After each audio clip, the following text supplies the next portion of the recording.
Criminals most wanted. कानून से भागे हुए मुजरिमों की तलाश में criminals most wanted. Criminals most wanted एक ऐसा प्रोग्राम की जिसमें तलाश है उन लोगों की कि जो कानून से भाग रहे हैं, कानून के मुहाफिज और कानून शिकन लोगों के दरमियान एक जंग। Criminals most wanted. नाजरीन, इन प्रोग्रामों की तैयारी का मकसद इंसाफ और कानून की बालादस्ती है।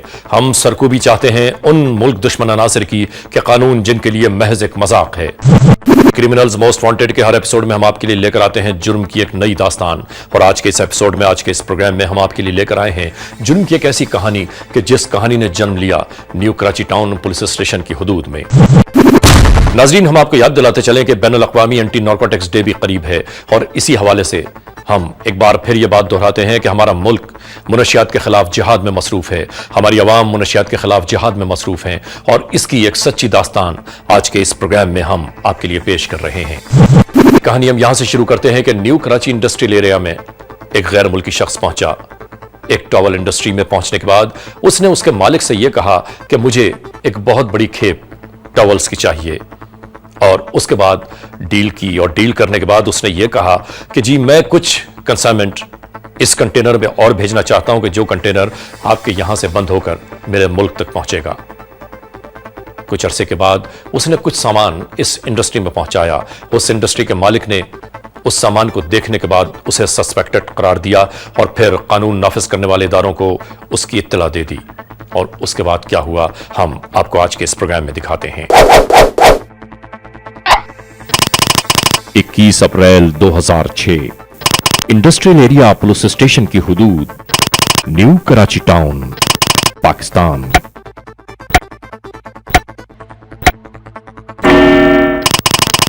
शाम 7 बजे।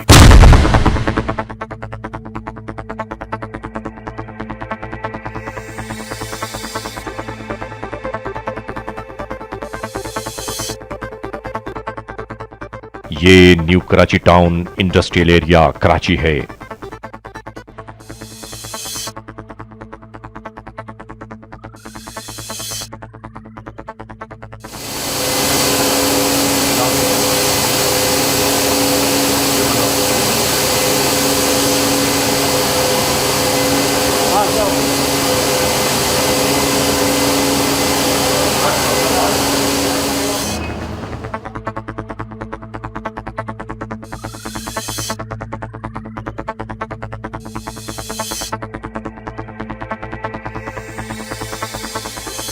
और ये हैं वो सस्पेक्टेड बेडशीट्स जिनसे इस जुर्म की कहानी ने जन्म लिया।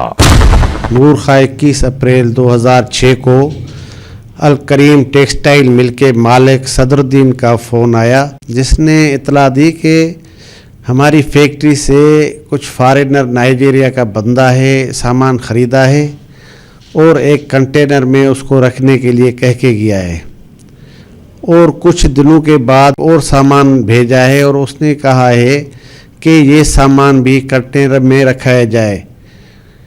मैं इस सामान को भी नाइजीरिया लेके जाऊंगा, लेकिन हमें ये सामान मशकूक लगा है और आप बराए मेहरबानी इसको चेक करें।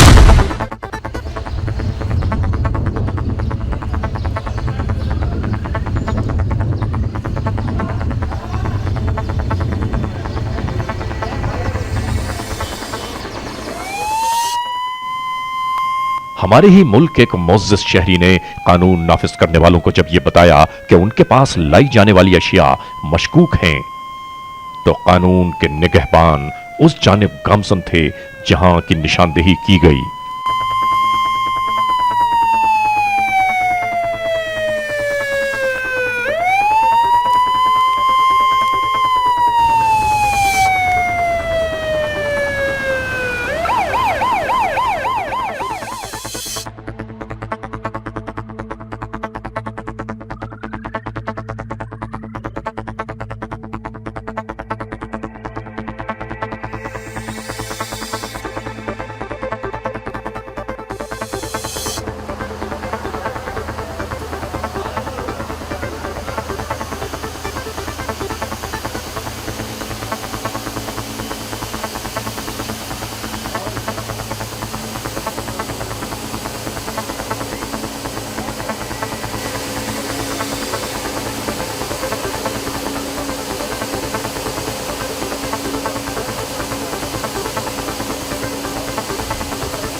इस फैक्ट्री में पहुंचने के बाद जहां यह सामान मौजूद था, दरवाजा खोला जाने लगा।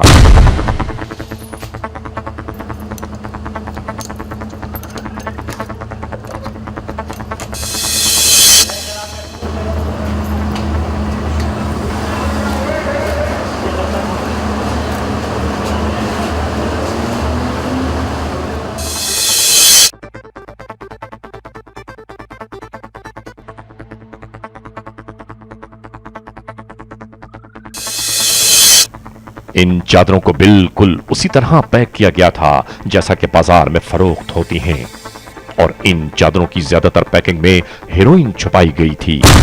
मौत के सौदागरों का मुनाफा, इंसानों की मौत।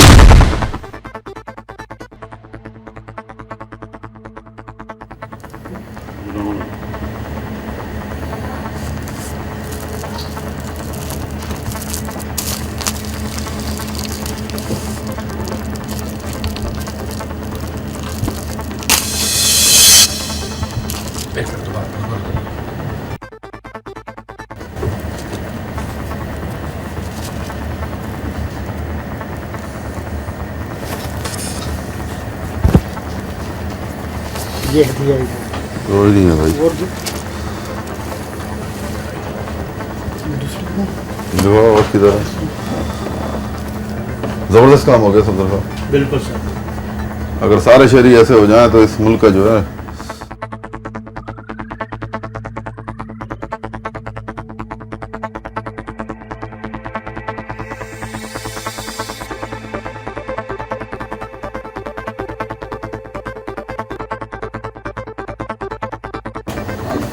ये वो नाजरीन देकर गया था आपको? जी जी जी।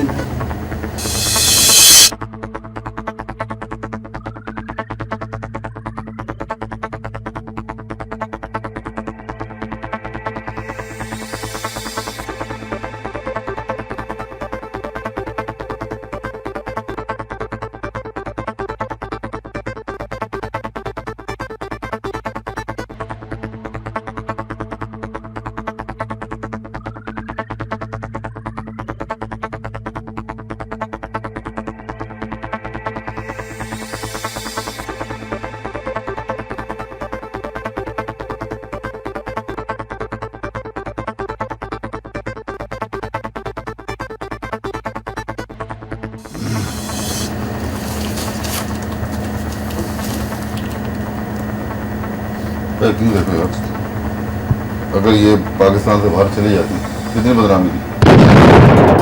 Criminals most wanted.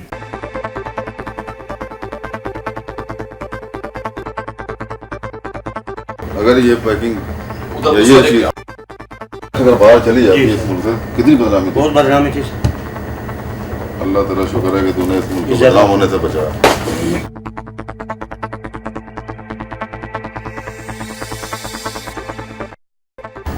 ये है अलग अलग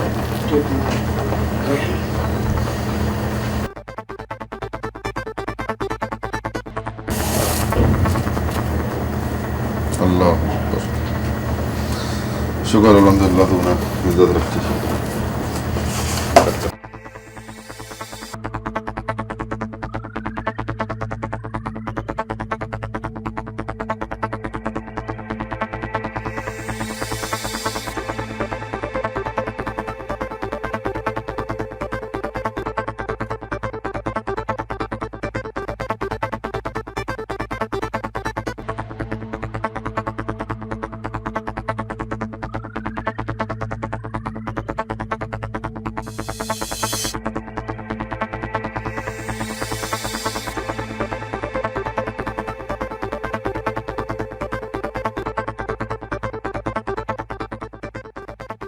जबरदस्त यार, हर शहरी अगर आप जैसा हो जाए तो इस मुल्क के नसीब समझ जाए। शुक्र अल्हम्दुलिल्लाह कि पाकिस्तान को अल्लाह पाक ने बेआबरू होने से बचाया। ज़्यादा और आगे रखी हुई है।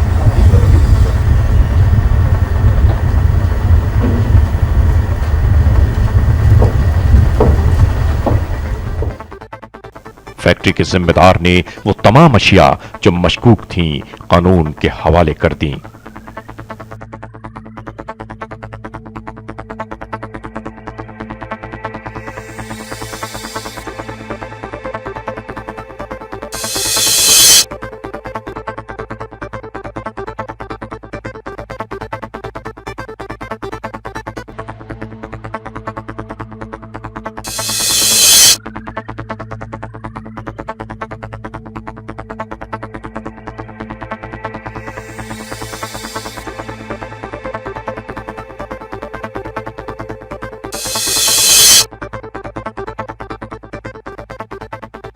क्या हुआ क्या था? कंटेनर आया था, उन्होंने कंटेनर मांगा था तौलिए का, तो वो मैंने कहा ठीक है। उन्होंने 10,000 कुछ रुपए दिए थे एडवांस के, तो हम लोगों ने उनको कहा कि ठीक है। तो उन्होंने कहा कुछ मेरी बेडशीटें आएंगी उस कंटेनर में आपको डालनी है। तो हमने कहा भाई आप वो लेकर आया, हमने फिर क्लीनर फार्मर को बुलवाया कि भाई आप इसको देख लें कि ये बेडशीट आपको बाद में देकर गया, पहले देकर गया था? नहीं, बाद में।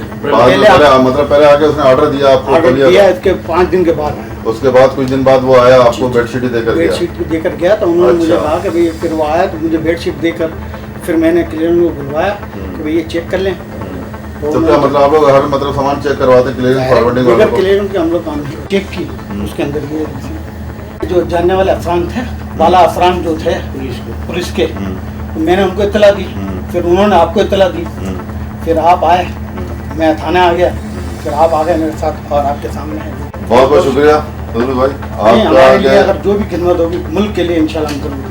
आपने बड़ा अच्छा काम किया है, बहुत अच्छा काम किया इस मुल्क के लिए, इस कौम के लिए, इस नस्ल के लिए। मैं नहीं समझता कि कोई भी ऐसा मुलजिम या मुजरिम पुलिस के शिकंजे से बाहर रह जाए। और थोड़ी सी रहमत हम आपको और देंगे कोर्ट के हवाले से या दीगर मजीद मतलब वो नाइजीरियन की शनाख्त के हवाले से, कि हमारे मुल्क में अगर जो भी काम हो, अगर हर ईमानदारी से काम करे तो कोई मुश्किल नहीं है। अच्छा ये बताइए अपना भाई कि जो नाइजीरियन था वो उससे पहले कभी आपके पास डीलिंग हुई है उसकी आपसे? नहीं, पहली दफा, फर्स्ट टाइम आपकी हुई है? कहीं देखा उसको किसी तकरीब में, किसी कारोबारी? मालूमात हासिल करने पर यह पता चला कि इमरान नामी शख्स उस गैर मुल्की को यहाँ तक लेकर आया था। आप इसको किसने भेजा था आपके पास? एक इमरान नाम का वाकिफ का था लड़का, वो लेकर आया था।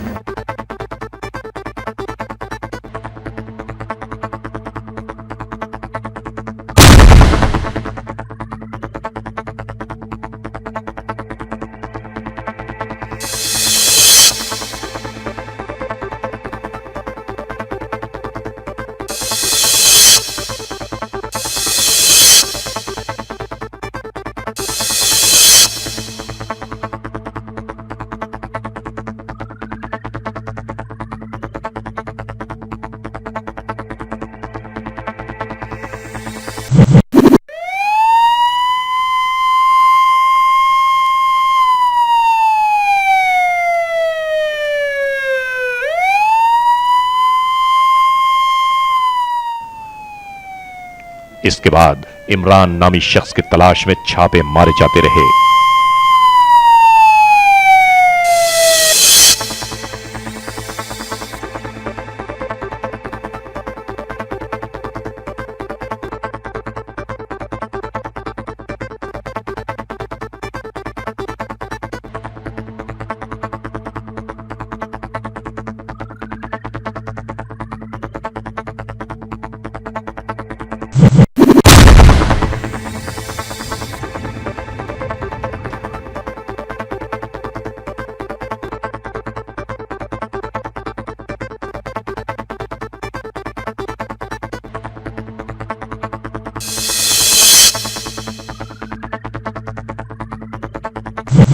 इमरान नाम का मुलजिम हमने गिरफ़्तार किया है और उससे हम मालूमात कर रहे हैं। ये इमरान वही है जिसने जो है इस नाइजीरियन बाशिंदे को सदरुद्दीन से मिलवाया था। आया कि अब हमने ये चेक करना है कि इस इमरान के इस नाइजीरियन से किस हद तक के ताल्लुकात थे, क्या ताल्लुकात थे, क्या वो सिर्फ़ कारोबारी हवाले से थे या मज़ीद इसके अलावा कुछ और डीप उनके ताल्लुकात थे और या उसके अनलीगल काम के अंदर उसको सपोर्ट देने के ताल्लुकात थे। लोगों को मालूम होना चाहिए कि पाकिस्तान जो है ड्रग के ख़िलाफ़ जो जहाद है उसके अंदर मसरूफ़ है। आखिरकार उन अशखास को गिरफ्तार कर दिया गया कि जो उस नाइजीरियन शख्स को इस फैक्ट्री में ले गए थे। यहां से आगाज हुआ तफ्तीश का। ये नाइजीरियन आदमी तुम्हारे से कहाँ से मिल गया? ये इसके साथ हो? मैं इसके साथ नहीं हूँ, ये मेरे शॉप पे आया था और मुझसे यानी बल्ब वगैरह की और इंक्वायरी पूछ रहा था कि ये बल्ब क्या हो रही है। तो उसमें कुछ बना नहीं, तो मैंने उससे पूछा भाई तुम्हें कोई और चीज़ चाहिए? तो इसने कहा कि मुझे टॉवल्स चाहिए। मेरे पास जैसे जानने वाले थे शहाबुद्दीन, तो मैंने उनका नंबर ढूंढकर और उससे कांटेक्ट किया कि भाई ये एक पार्टी आपसे जो यानी मुझसे टॉवल वगैरह मांग रही है। वो तो भाई मुझे ये बताओ, इस बात का जवाब दो कि तुम्हारा काम है ही नहीं टॉवेल का, या तुम्हारा फैक्ट्री से वास्ता है ही नहीं, तो तुमने क्यों इंटरेस्ट लिया इसके अंदर? सर जी मेरे से तो इसने कुछ सामान लेना नहीं था, तो मैंने सोचा कि चलो कुछ और यानी काम हो जाए कहीं से, अपने तो ये कि काम चलना चाहिए। लालच आ गई ना, तो बात सीधी करो मेरे साथ।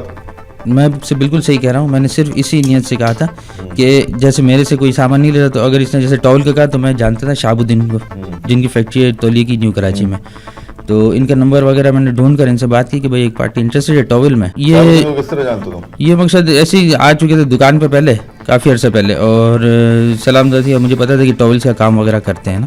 भाई तो वो काफी अरसे पहले आए, तुमने उनका इतना नंबर संभाल के रखा क्या? नहीं नंबर मेरे पास नहीं था, मैं यही क्लियर कर रहा हूँ। अभी नंबर मैंने अरेंज ढूंढा, मैंने बातें तुमने कर दी हैं। नहीं मैंने नंबर ढूंढा, मैं आपको जानने वाले थे, पुरानी सलाम दुआ थी मेरे पास। अभी तुम कह रहे हो नंबर था, मेरे पास तो नंबर नहीं है। मैं आपको यही क्लियर कर रहा हूँ कि हमारे पास एक आदमी काम करता है जो इनका यानी रिश्तेदार भी होता है, तो उससे मैंने नंबर लिया, उन्होंने नंबर ढूंढ करके और मुझे दिया कि ये इनकी फैक्ट्री का या जो भी इनका नंबर था मोबाइल वगैरह। मुझे बात समझ नहीं आ रही। गिरफ्तार होने वाला शख्स दौरान तफ्तीश अपनी ही की हुई बात के कई पहलू निकालता रहा, जिससे शक यकीन की जानिब बढ़ने लगा कि इंसानों के लिए जहर की यह सौगात किस तरह इस फैक्ट्री तक पहुंची।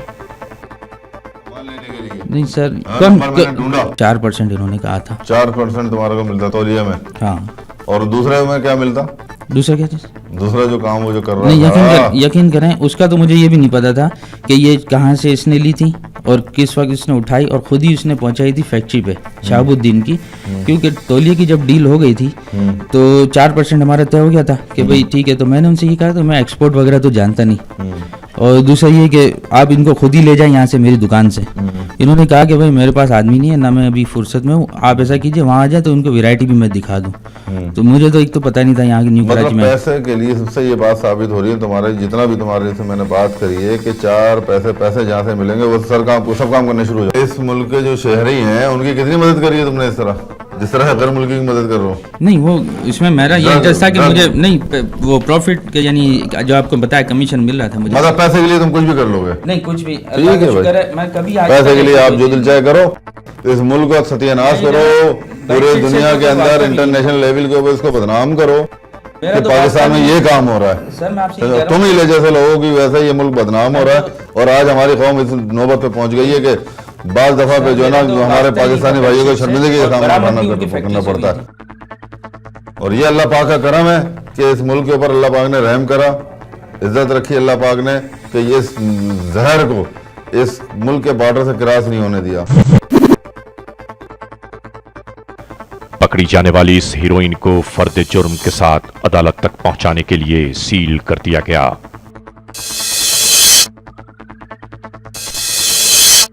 इसमें मौजूद हीरोइन की मिकदार तकरीबन 35 किलो है।